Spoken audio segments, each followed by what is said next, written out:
ঢেকিয়াজুলি উচ্চতৰ মাধ্যমিক বিদ্যালয়ৰ গৃহ নিৰ্মাণ কাৰ্যৰ আনুষ্ঠানিকভাৱে শুভাৰম্ভণি কৰে অসম চৰকাৰৰ কেবিনেট মন্ত্ৰী অশোক সিংঘালে। উল্লেখ্য যে 6,99,00,000 টকা ব্যয় সাপেক্ষে বৃহস্পতিবাৰে উক্ত গৃহৰ নিৰ্মাণ কাৰ্যৰ শুভাৰম্ভণি কৰে অসম চৰকাৰৰ কেবিনেট মন্ত্ৰী অশোক সিংঘালে।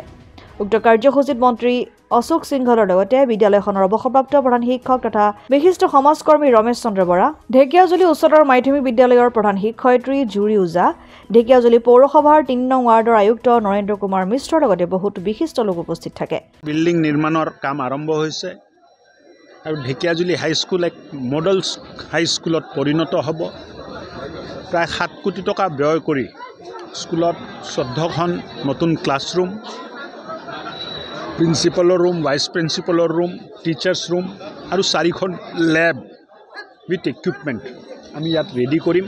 আৰু মই ভাবোঁ যে 2026 এপ্ৰিলত এতিয়া নতুন ছেশ্যন আৰম্ভ হ'ব। ঢেকিয়াজুলি হাইস্কুল এক নতুন ৰূপত নতুন বিল্ডিঙত আৰম্ভ হ'ব পাৰিব। ঢেকিয়াজুলিবাসী ৰাইজৰ বহুত আকাংক্ষা আছিলে যে চৰকাৰে ইমান ভাল ভাল কাম মুখ্যমন্ত্ৰী ডক্টৰ হিমন্ত বিশ্ব শৰ্মাৰ নেতৃত্বত কৰি আছে, ঢেকিয়াজুলি হাইস্কুলো এটা নতুন ৰূপ পাব লাগে।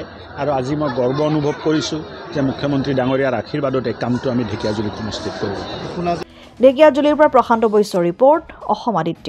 NKS হুণ্ডাইলৈ স্বাগতম। নৰ্থ ইষ্টৰ প্ৰথম GDSI 2.0 ফিচাৰ্ছ ডিলাৰ হৈছে NKS হুণ্ডাই। অত্যাধুনিক সা সুবিধাৰে তৈয়াৰী মষ্ট আপডেটেড হুণ্ডাই ডিলাৰ এতিয়া ডিব্ৰুগড়ত। আমাৰ NKS হুণ্ডাই ডিলাৰত open sales consulted room, customer ৰুমৰ লগতে পুৰণি গাড়ীৰ এক্সচেঞ্জ ফেচিলিটিও ৰখা হৈছে।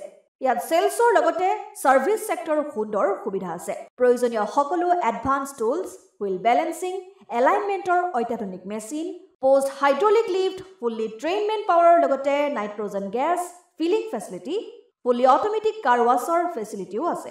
লগতে NKS হুণ্ডাই ডিলাৰে কাষ্টমাৰসকলৰ সুবিধাৰ্থে মোবাইল ছাৰ্ভিচ ভেনৰো ব্যৱস্থা ৰাখিছে, য'ত হাইড্ৰলিক লিফ্ট, ৱাছিং facility, wheel balancing, tyre pressure check কৰাৰ লগতে বহুখিনি সুবিধাই উপলব্ধ আছে।